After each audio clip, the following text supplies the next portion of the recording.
میرے اکبر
محمد وآل محمد.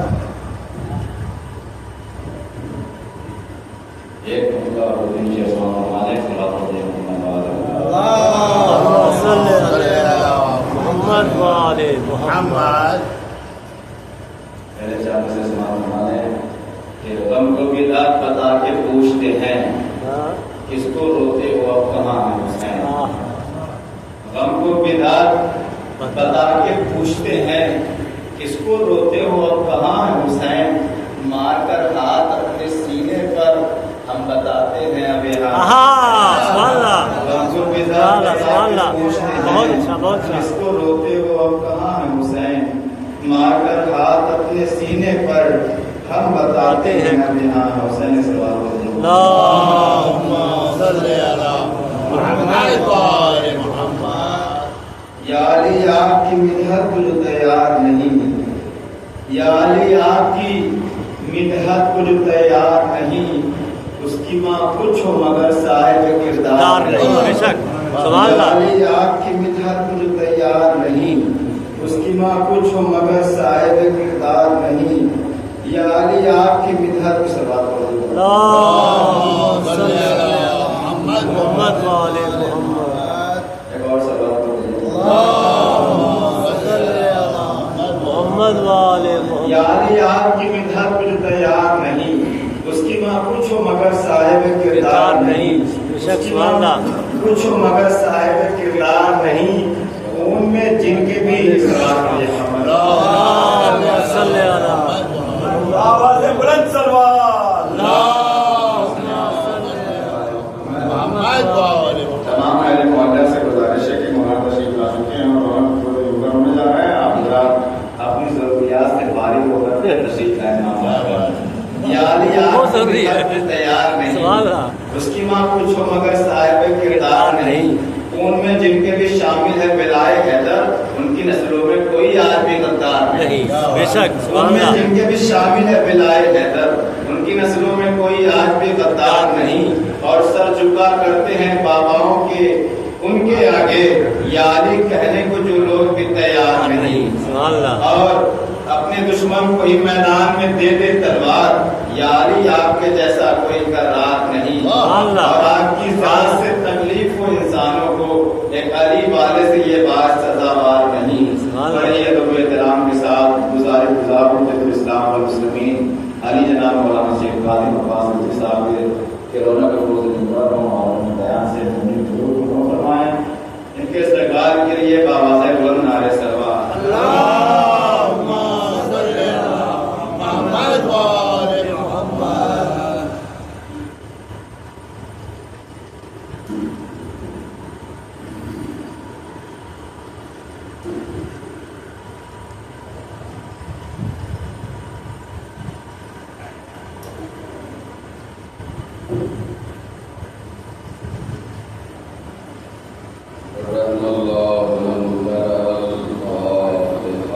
بسم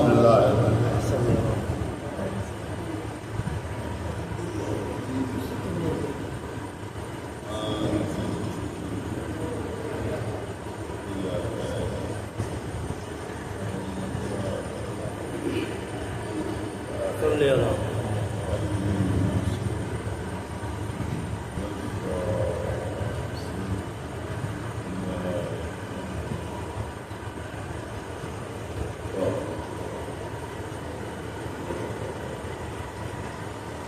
ایک آواز بلند نعرہ سلوات. اللهم صل على محمد وآل محمد. لا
سيد الأنبياء والمرسلين سيدنا ونبينا وشفيع ذنوبنا ومولانا مولى الثقلين جد الحسن والحسين أبي القاسم محمد اللهم صل على محمد وآل محمد وعلى أهل البيت الطيبين الطاهرين المعصومين المظلومين ولعنة الله على أعدائهم أجمعين أما بعد فقد قال الله في كتابه الكريم وقاله الحق بالحق بسم الله الرحمن الرحيم إنما وليكم الله ورسوله والذين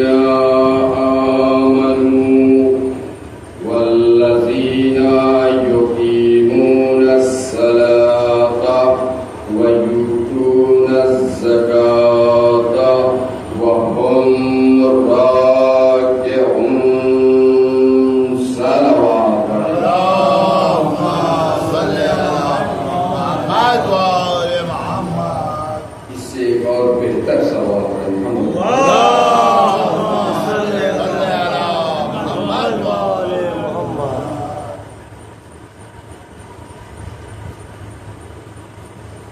پروردگار عالم سورہ مائدہ کی 55ویں آیت میں اپنی ولایت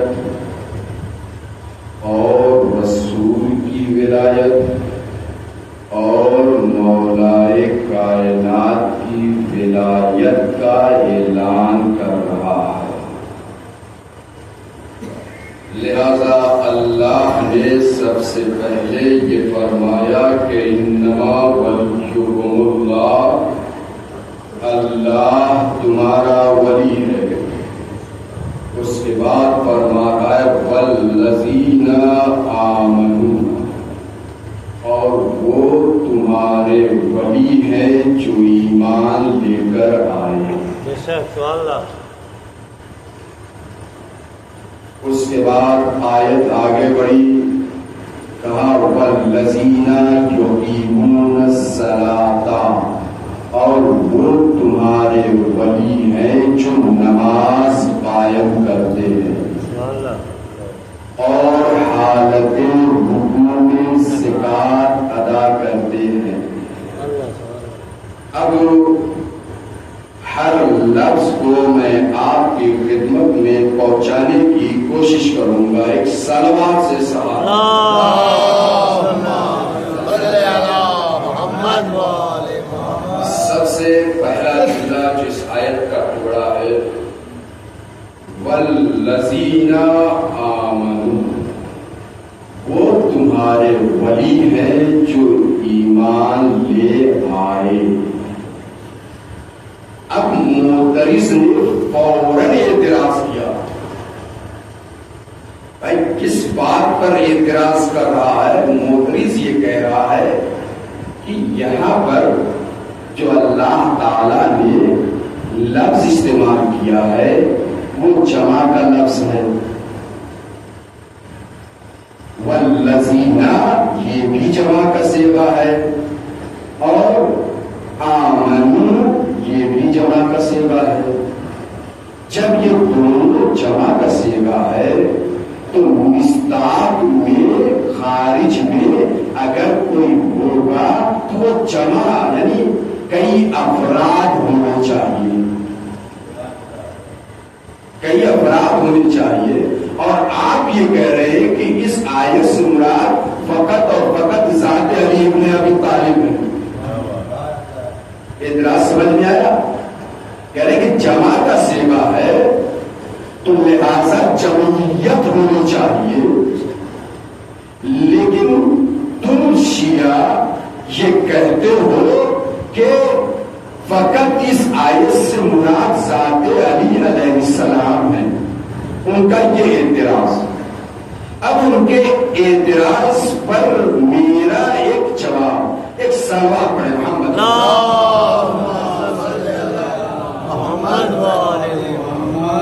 یہ کہتے ہیں کہ جمعیت ہونی چاہیے، میں پلٹ کر اس معترض اور اعتراض کرنے والے شخص کے گریبان پر ہاتھ رکھ کے کہوں تم نے ابھی ولایت کو سمجھا نہیں ہے،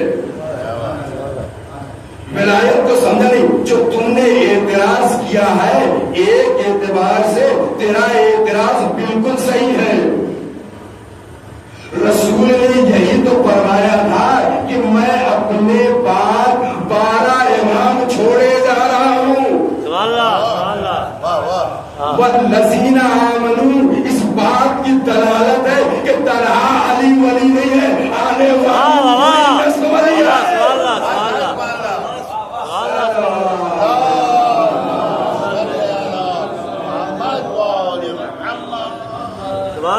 تنہا علی ولی نہیں ہے، علی کی آنے والی تمام نسلیں جو ہیں 12 معصومین جو ہے وہ ولی ہے۔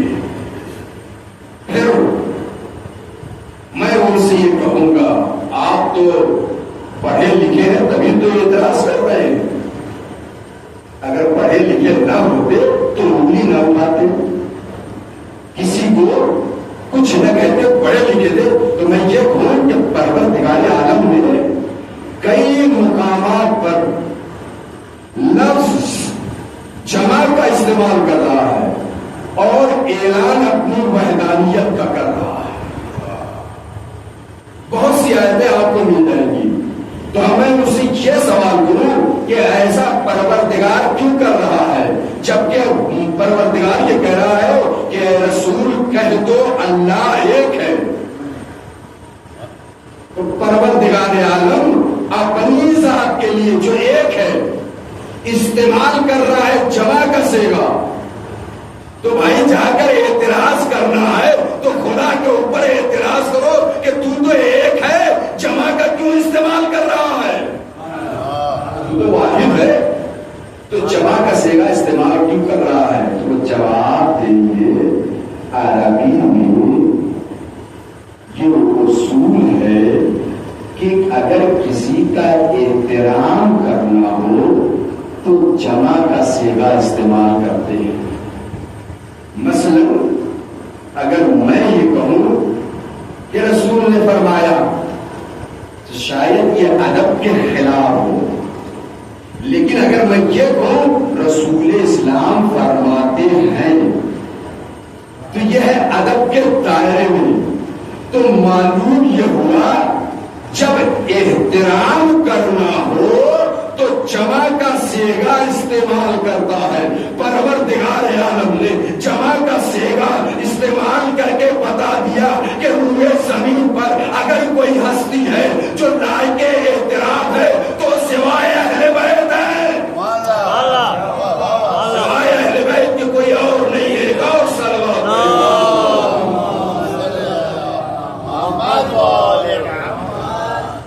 یہ جمع کا صیغہ اور احترام کے عنوان سے استعمال کیا جا رہا ہے۔ اب سوال پھر ہوتا ہے کہ والذین، وہ لوگ جو آمنو ایمان لے آئے، ایک سوال ہے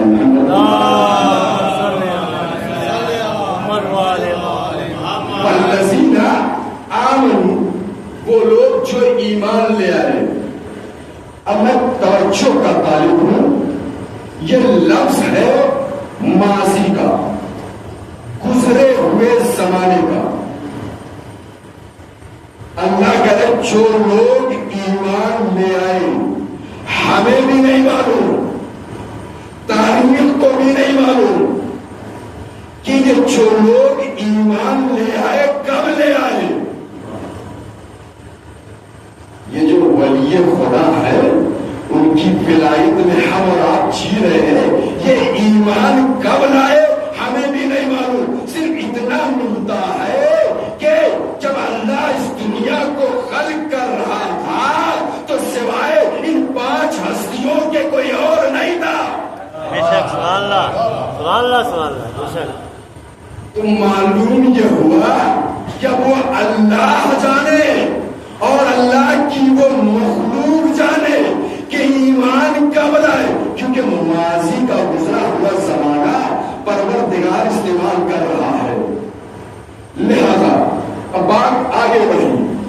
تب وہ کہنے لگے کہ رسول اسلام کے کہنے پر مولا کائنات ایمان لے آئے۔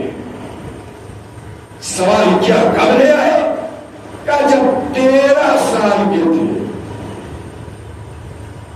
کہا کس جگہ پر؟ کہا واقع سنشین ایک سوال پر محمد والے محمد، واقع سنشین میں اللہ کے رسول نے کہا کون ہمارا ناصر ہوگا؟ سارے واقعات آپ کا سنا ہوا ہے، مجھے توصیل بتانی نہیں ہے، صرف اتنا کہ کون ناصر ہوگا، کون مددگار ہوگا، تو کون اٹھا؟ علی علیہ السلام کے۔ تو واقع ذوالعشیرہ کا سارا پس منظر جو ہے وہ ہے علی ابن ابی طالب۔ کیا کیا؟ کہا پہلے دن مولا کائنات دعوت دے کر آئے، دوسرے دن دعوت دے کر آئے، تیسرے دن دعوت دے کر آئے۔ تیسرے دن جب ابو طالب نے ڈانٹ دیا تب اس دشمن کے اندر اتنی جرأت نہیں ہو سکی کہ کھڑا ہو کر یہ کہے کہ رسول اسلام جادو کر دے۔ جیسے ابو طالب نے کہا تو اب اس کے اندر کوئی ہمت اور شجاعت نہیں پیدا ہوئی۔ تو کہنے کا مقصد صرف اتنا ہے کہ اسلام کے 2 اہم کام تھے۔ ایک اہم کام مولا کائنات نے انجام دیا، بے شک، سبحان اللہ۔ ایک اہم کام رسول اسلام نے انجام دیا۔ پوری تاریخ اسلام میں سب سے اہم واقعہ یہی تو ہے۔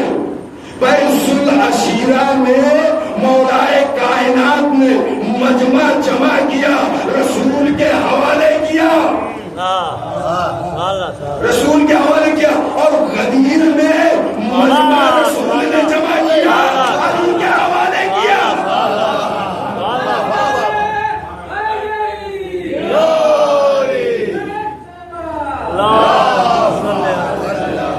محمد والے محمد، ایمان کب لائے؟ کہا 13 برس کی عمر میں رسول اسلام کے اوپر ایمان لے آئے۔ اچھا 13 برس کی عمر میں، لیکن روایتیں ائمہ معصومین کچھ اور کہہ رہے ہیں۔ ایک سوال پڑھے محمد والے روایت معصوم یہ کہہ رہی ہے کہ کسی نے امام جعفر صادق علیہ السلام سے سوال کیا، یا ابن رسول اللہ، اے رسول خدا کے بیٹے، یہ بتاؤ علی ایمان کب لے کر آئے؟ تو امام جعفر صادق نے ایک جملہ کہا کہ یہ بتاؤ علی کافر کب تھے جو ایمان لاتے؟ بھائی ایمان وہ لاتا ہے جو کافر ہوتا ہے، وہ ایمان لاتا ہے۔ کوئی 40 سال تک کافر رہا، کوئی 50 سال تک کافر رہا، کوئی 33 سال تک کافر رہا۔ ارے تم ماننے پر آ جاؤ تو ان کی خلافت کو مان لو، اور نہ ماننے پر آؤ تو علی کی خلافت کا انکار کر دو۔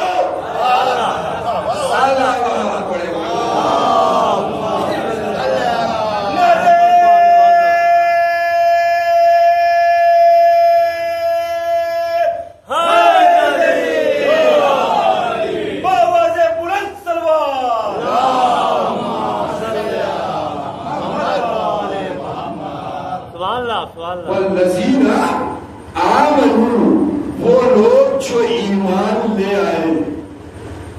تاریخ نے صرف اتنا لکھا، حدیث قدسیہ نے بیان کیا کہ اللہ نے فرمایا کہ میں چھپا ہوا خزانہ تھا، میں نے سوچا کہ پہچانا جاؤں تو ان ہستیوں کو خلق کیا. لوگ ایک سوال ہے،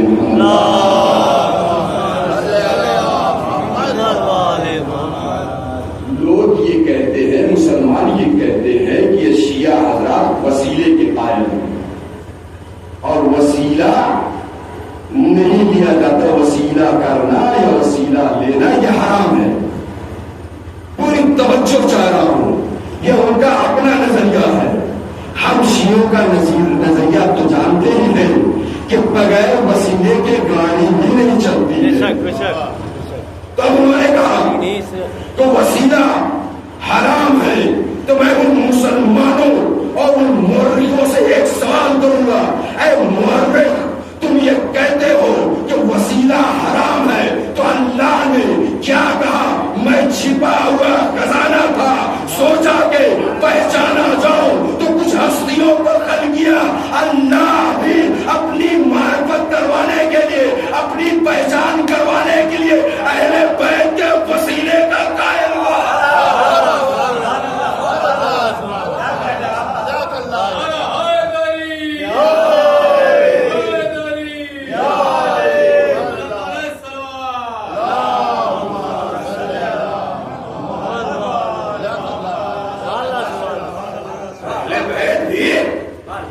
وسیلہ قرار دی. جب اللہ اہل بیت کو اپنا وسیلہ بنا سکتے ہیں تو ہم ان کے چاہنے والے اپنا وسیلہ کیوں نہیں بنا سکتے؟ یہ تمہارا نظریہ ہوگا کہ وسیلہ حرام ہے، تعزیہ دیکھ لے تو نگاہ ٹوٹ جائے، علم چوم لے.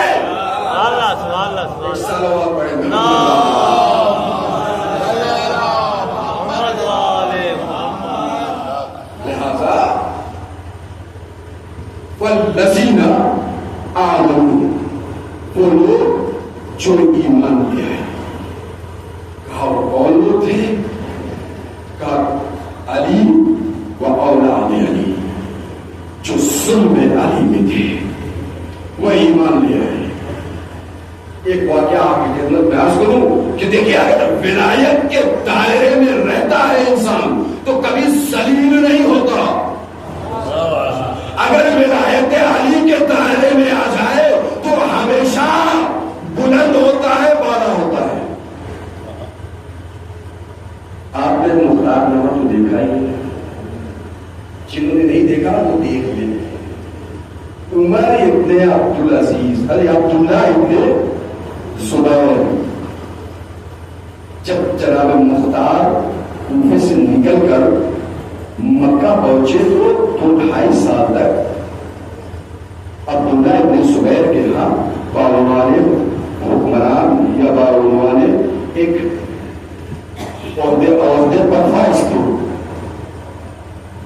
تو اب یہ ہے عبداللہ ابن زبیر جنہوں نے دیکھا ہے باقاعدہ اس کو بڑی اچھی کام کی ہے. یہ پیٹ نکلا ہوا ہے، جب منبر پر بیٹھتے تو انداز الگ ہے، اترنے کا انداز الگ ہے. منبر پر بیٹھنا چاہتے تو وہ آدمی ہاتھ پکڑتے ہیں پھر بٹھاتے ہیں. تو عبداللہ ابن زبیر یہ وہ شخص ہے جو یہ فرماتا ہے. کس وقت؟ کہا جب علی علیہ السلام اول کی خلافت ختم ہو گئی، دوسرے کی خلافت ختم ہو گئی، تیسرے کی خلافت ختم ہو گئی تو اب مسلمان علی کے در پر آ گئے. مولا ہم آپ کی بیعت کرنا چاہتے ہیں، آپ بہت عادل ہیں، بیعت کرنا چاہتے ہیں. تو مولا نے ظاہراً اس کو قبول کیا. اب لوگ جھوٹ در جھوٹ آ رہے تھے، مولا علی کے ہاتھ پر بیعت کر رہے تھے. اسی مکے میں یہ عبداللہ ابن زبیر تھا. معلوم اس نے کیا کہا؟ عبداللہ ابن زبیر نے کہا کہ میں یعنی مجھے شک ہے، پوری توجہ چاہ رہا ہوں. عبداللہ ابن زبیر یہ کہہ رہا ہے مجھے شک ہے کہ علی حق پر ہے یا نہیں ہے، مجھے شک ہے کہ علی حق پر ہے یا نہیں ہے، لہذا میں احتیاط سے کام لے رہا ہوں۔ یہ جملہ عبداللہ ابن زبیر نے کہا کہ مجھے شک ہے کہ علی حق پر ہے یا نہیں ہے، لہذا میں احتیاط سے کام لے رہا ہوں، پوری توجہ چاہتا ہوں۔ یعنی اس کا مطلب یہ ہوا نہ ہم علی کو کی بیعت کریں گے اور نہ علی کا انکار کریں گے۔ میں کہوں گا عبداللہ ابن زبیر تمہاری مثال اس گدھے اور اس کتے کی جیسی ہے جو دھوبی کا گدھا ہو یا دھوبی کا کتا ہو، نہ گھر کا کہلائے نہ گھر کا کہلائے۔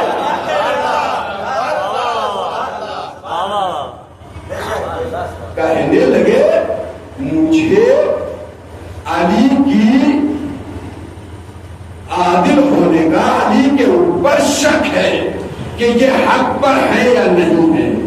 مسلمانوں کیسے کو اپنا خلیفہ مان رہے ہو؟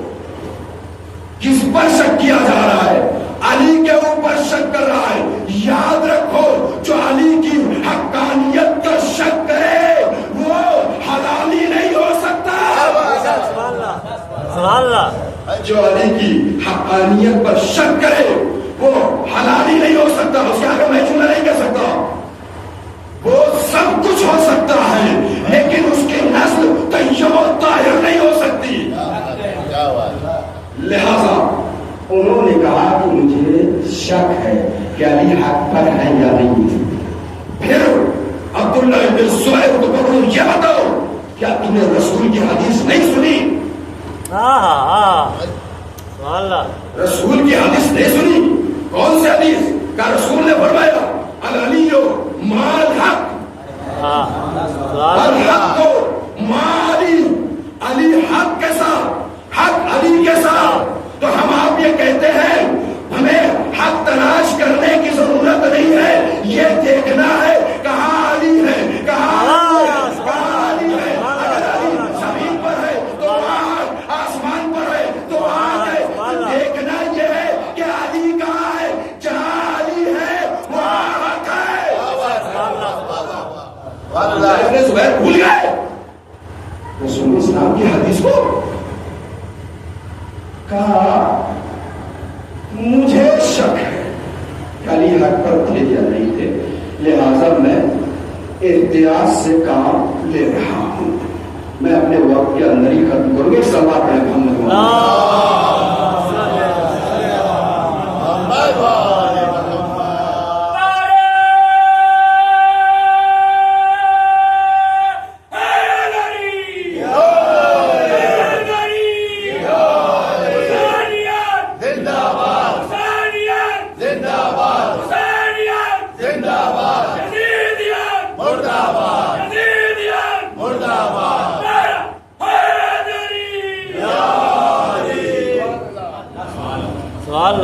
جو میں مجلس پڑھ رہا تھا میں یہ سوچ رہا تھا کہ کل 30 منٹ پڑھنا ہے، کل یعنی مسائب اور فضائل ملا کے، تو میں نے کل 27 منٹ میں ختم کر دیا تھا۔ لیکن بعد میں پتہ چلا کہ مولانا صاحب 30 سے 35 منٹ فضائل پڑھ سکتے ہیں، 30 سے 35 منٹ فضائل، تو میں 30 سے 35 منٹ تک تو فضائل پڑھوں گا، اس کے بعد مسائل کے جو چار جملے آپ کی خدمت میں آ سکتا ہے۔ تو عبداللہ ابن زبیر وہ ہے جو علی کی حقانیت پر شک کر رہے ہیں۔ پروردگار علی کے دشمنوں کو ذلیل کیسے کرتا ہے یہ دیکھیے۔ یہ عبداللہ ابن زبیر علی کی بیعت نہیں کیا اور گھر میں چپ چاپ بیٹھ گئے۔ جب علی کا دور ختم ہوا، ادھر معاویہ کا دور ختم ہوا، ادھر یزید تک نشین ہوا، تو اب یزید نے اپنا ایک نمائندہ جس کا نام حجاج بن یوسف ہے، تاریخ نے کہا کہ اس کائنات کا بدترین ترین شخص ہے، کہ جب یزید تک نشین ہوا تو اسے اپنا نمائندہ بنا کر مکہ بھیجا۔ اور بھیجنے کے بعد کہا کہ تمہارے لیے اہل مکہ حلال ہے، جو چاہو وہ کرو۔ اب ادھر حجاج بن یوسف اپنی قافلوں کو لے کر مکہ کے قریب پہنچے، ابھی بالغ نہیں ہوئے، مکہ کے قریب پہنچے۔ جیسے قریب پہنچے ہیں ادھر عبداللہ ابن زبیر کو معلوم ہوا کہ یزید کا ایک نمائندہ جس کا نام حجاج بن یوسف ہے وہ آ رہا ہے۔ تو کہتے ہیں رات کی تاریخی میں یہ اپنے گھر سے دوڑتے ہوئے اس مقام پر پہنچے جہاں حجاج بن یوسف کا خیمہ رہا۔ پہنچے خیمے پر اور پہنچنے کے بعد یہ کہتے ہیں کہ مجھے حجاج سے ملاقات کرنی ہے اور ان سے بیعت کرنی ہے۔ ان کے ہاں اچھا، یہ بھی بڑا متین اور باریک انسان تھا حجاج بن یوسف، تھا صاحب دل، لیکن لوگوں کی کمزوریوں کو پہچانتا تھا۔ جیسے ہی عبداللہ ابن زبیر پہنچے ہیں اور اجازت نہیں داخل ہوئے تو حجاج بن یوسف نے پوچھا کس لیے آئے، کیا کام ہے؟ کہا میں آپ کی بیعت کرنا چاہتا ہوں۔ کہا رات کی تاریخی میں بھیا دن کے اجالے میں آنا بیعت کر لینا، اس رات کی تاریخی میں آ رہے ہو ہماری بیعت کرنے کے لیے، کیا ضرورت آن پڑی، ایسا کیوں کیا، کیوں چلے آئے رات کی تاریخی میں؟ حجاج تو سنیے، عبداللہ ابن زبیر کا جملہ سنیے، یہ وہ کمزور قوم ہے جب جان پر بال آ جاتا ہے، جب جان خطرے میں آ جاتی ہے تو ہر جزیر کو، ہر غیرو کو اپنا وسیع بنا لیتے ہیں، اپنا حاکم بنا لیتے ہیں۔ اب جان خطرے میں تھی، کون آ رہا ہے؟ حجاج بن یوسف آ رہا ہے جو کسی کا نہیں ہوا۔ دیکھا کہ ہماری جان خطرے میں ہے تو اس کے در پر آ گئے۔ کہا اتنی جلدی کیوں آ گئے، کل صبح ہوتی آتے آرام سے، اتنی جلدی کیوں آ گئے؟ تو اب عبداللہ ابن زبیر نے کہا کہ کیا تم نے رسول کی وہ حدیث نہیں سنی؟ میں کہوں آج تمہیں تو بڑا رسول کی حدیث یاد آ رہی ہے، جب مولا علی کی بیعت کا مسئلہ تھا تو تمہیں رسول کی حدیث یاد نہیں آئی، آج رسول کی حدیث یاد آ رہی ہے۔ کہا اے حجاج بن یوسف کیا تم نے وہ حدیث نہیں سنی؟ کہا کون سی؟ کہا وہ حدیث جس میں رسول اسلام فرماتے ہیں لم یعرف امام زمانہ میتتن جاہلیہ، جو وقت کے امام کو نہ پہچانے وہ جاہلیت کی موت مرا۔ ایک حدیث یہ، دوسری حدیث ہے فرماتے ہیں جو وقت کے امام کو نہ پہچانے اور مر جائے تو کافر کی موت مرے گا۔ میں کہوں گا حجاج بن یوسف کی وجہ سے تم نے کم از کم سچ کو تو قبول کیا، اپنی زبان سے بتا دیا کہ جو بھی رسول کی امام کو پہچانے بغیر مر جائے وہ کافر کی موت مرتا ہے، وہ کافر کی موت مرتا ہے۔ میں یہ کہوں گا جب علی کی بیعت نہ کرنے سے تم شک کر رہے تھے اور احتیاط پر عمل کر رہے تھے تو کیا تم اس وقت کافر نہیں تھے؟ اگر بیعت کر لیتے تو کافر نہ ہوتے، بیعت نہیں کی اس لیے کافر تھے۔ آج تو رسول کی حدیث یاد آ رہی ہے، چار خبریں میں آگے تو رسول کی حدیث یاد آنے لگی۔ وہ بھی بڑا اڑا ہوا انسان تھا، اس نے کہا اچھا بھائی آ گئے ہو تو سنو بیعت کرنی ہے۔ کہا بیعت کرنی ہے۔ کہا دیکھو یہ دونوں ہاتھ میرے پھنسے ہوئے ہیں، ایک میں جام ہے ایک میں شراب ہے، لہذا دونوں ہاتھ پھنسے ہوئے ہیں، میں اپنا ہاتھ کیسے تمہارے ہاتھ میں دوں اور تمہارے ہاتھ پر بیعت کروں؟ تو اب دیکھیے اس نے کہا میرے ہاتھ پھنسے ہوئے ہیں لیکن دونوں پیر آزاد ہیں، دونوں پیر کھلے ہوئے ہیں، اگر بیعت کرنی ہے تو پیروں پر بیعت کر لے۔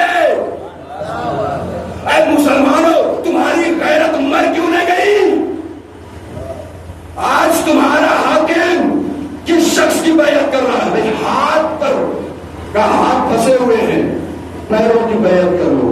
فوراً وہ جھکے اور جھکنے کے بعد اپنے ہاتھوں کو اس کے پیروں پر مسیا کہ میں آپ کی بیعت کر رہا ہوں.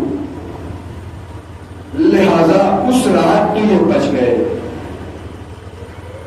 لیکن عبداللہ ابن زبیر تو اس بات کا یقین تھا آج نہیں تو کل یہ مجھے قتل ضرور کرے گا. تب عبداللہ ابن زبیر نے کیا کیا معلوم ہے؟ مکے میں داخل ہو گئے. وقت تمام ہو گیا. مکے میں داخل ہو گئے اور مکے میں داخل ہونے کے بعد خانہ کعبہ کے اندر جا کر پناہ لے دی. گویا یہ اللہ کا قول یاد آ گیا کہ جو بھی مکے میں جو بھی حرم میں داخل ہو گیا وہ امان پا گیا. لیکن ادھر حجاج جو بدترین انسان تھا اس نے کیا کیا؟ کہا خانہ کعبہ میں آگ لگا دی اور 5 سے 6 دن یا مہینے بھر اپنے جانوروں کو اس میں باندھتا رہا. آگ لگا دی. عبداللہ ابن زبیر مارا گیا. تو مسلمانوں سوچو جو علی کی ولایت سے خارج ہو جاتا ہے نہ اس کی دنیا ہوتی ہے نہ آخرت ہوتی ہے. نہ اس کی دنیا سمجھتی ہے نہ آخرت سمجھتی ہے. یہ ہے ولایت علی ابن ابی طالب. اسے کہتے ہیں ولایت. ایک جملہ کہا تھا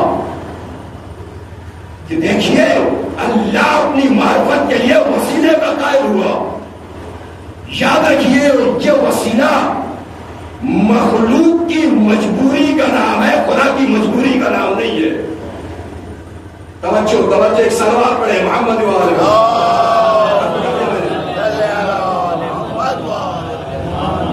یہ وسیلہ مخلوق کی مجبوری کا نام ہے، خدا کی مجبوری کا نام نہیں ہے. ہم اس وسیلے کا تحمل کرتے ہیں، ہم اس وسیلے کو برداشت کرتے ہیں. یعنی ہمیں ضرورت ہے وسیلے کی. دنیا میں لاکھ انکار کرنے والے انکار کرتے اور انکار کرتے رہے، لیکن اللہ نے کچھ ایسا انتظام کیا ہے کہ کوئی بھی انکار نہیں کر سکتا. اچھا ہمارا اور آپ کا وجود جو اس کائنات میں ہماری اور آپ کی پیدائش ہوئی ہے یہ بھی وسیلے کی ہوئی ہے. اگر ماں نہ ہوتی، ماں کے وسیلے کے بغیر، باپ کے وسیلے کے بغیر ہمارا اور آپ کا وجود نہیں ہوتا، تو معلوم یہ ہوا کہ کائنات میں وسیلہ بہت ضروری ہے. پوری توجہ. ہم کم از کم 2 وسیلوں کا محتاج ہیں، اپنے باپ کا اور اپنی ماں کا. اللہ نے توجہ، اللہ نے تھوڑی دیر کے لیے ان ماں باپ کے وسیلوں میں سے ایک وسیلہ ہٹا دیا تو کائنات اسے خدا سمجھ بیٹھی. جناب عیسیٰ کے لیے کیا تھا؟ ماں باپ کے وسیلے میں سے باپ کو ہٹا دیا تو ساری امت خدا کا بیٹا کہنے لگی.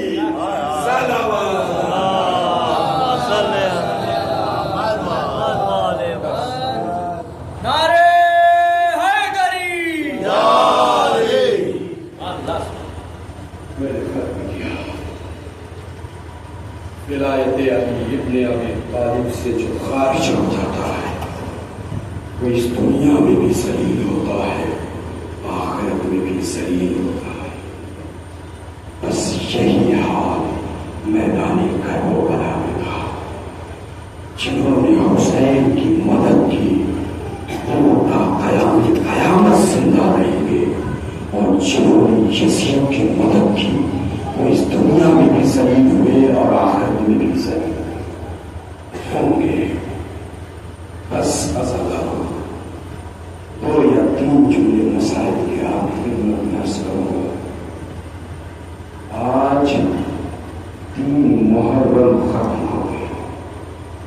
3 اور 4 سے لے کر 4 محرم تک ہم اصحاب حسین کا ذکر کرتے ہیں.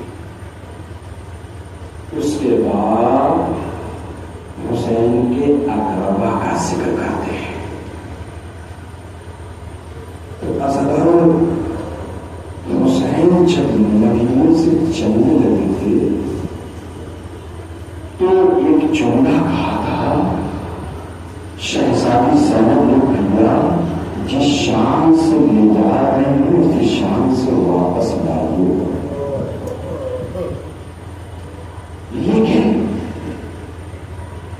اب جناب عباس کچھ کہنے والے تھے, کچھ بولنے والے تھے. ایک مطلب پیچھے سے بازو پر عباس کے ایک ہاتھ رکھایا, کہا عباس وعدہ نہ کرنا, وعدہ نہ کرنا کربلا سے واپس نہیں آؤ گے. سوچ گئے اصغر اسی میدان کربلا میں حسین کا ایک صحابی مسلم بنے اور سجا بھی ہے. بہت قربانیاں پیش کی گئی کربلا میں چڑھنے والوں کی. مسلم بنے اور سجا جو کوفے کے رہنے والے تھے, حبیب بن مظاہر اور مسلم بنے اور سجا کے بہت دوستی تھی, ایک دوسرے کو اچھی طریقے سے پہچانتے تھے. جب حسین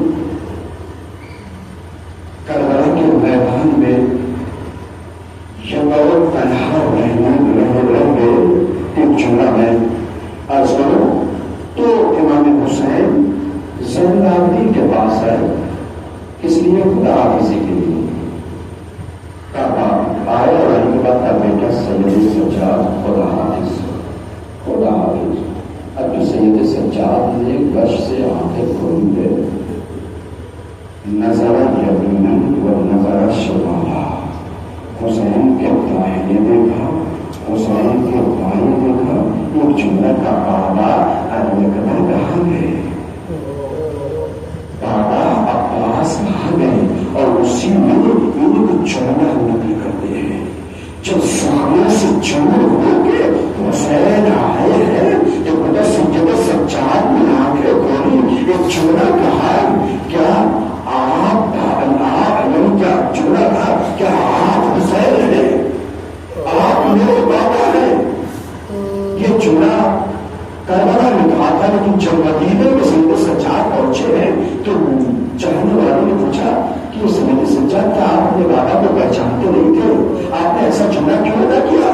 ایک مطلب سید سجاد کہتے ہیں کہ دیکھ لو یہ اپنی انگلیاں اٹھائی, اٹھانے کے بعد انگوٹھی دکھائی, کہا دیکھ لو اس انگوٹھی جو پہن رہے نا اس کے ایک حصے میں جو تھوڑی سی جگہ ہوتی ہے وہ بھی جگہ زخم سے بھری ہوئی تھی. جب اس عالم میں میں نے اپنے بابا کو دیکھا تو میں نے تعجب سے یہ جملہ کہا.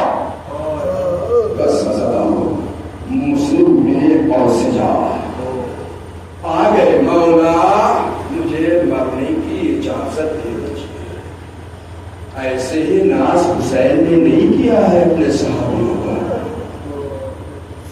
کہا مولا مجھے مرنے کی اجازت دے دیجیے. حسین نے اجازت دے دی.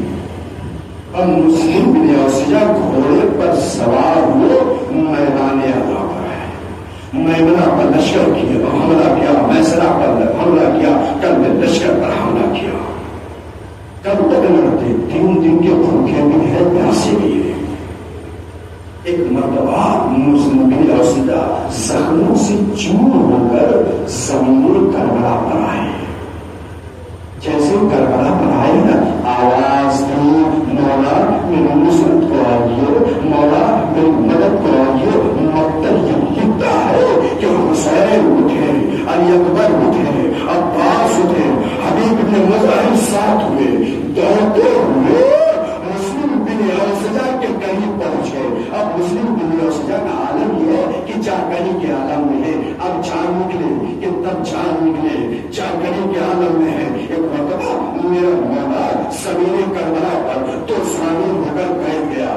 بیٹھنا تھا, بیٹھنے کے بعد مسلم بن اوسجا کے سر کو اٹھایا اور اٹھانے کے بعد اپنے زبان پر رکھ دیا. جیسے زبان پر رکھا مسلم نے محسوس کیا کہ میرا سر کسی کے سامنے پر ہے. اب جو ہاتھ کھولوں تو کیا دیکھا؟ میرا غریب امام، میرا غریب امام ہے. فوراً دیکھتے ہی اپنے سر کو کھینچ لیا. کہا مسلم بن سے جائیے کیا کر رہے ہو؟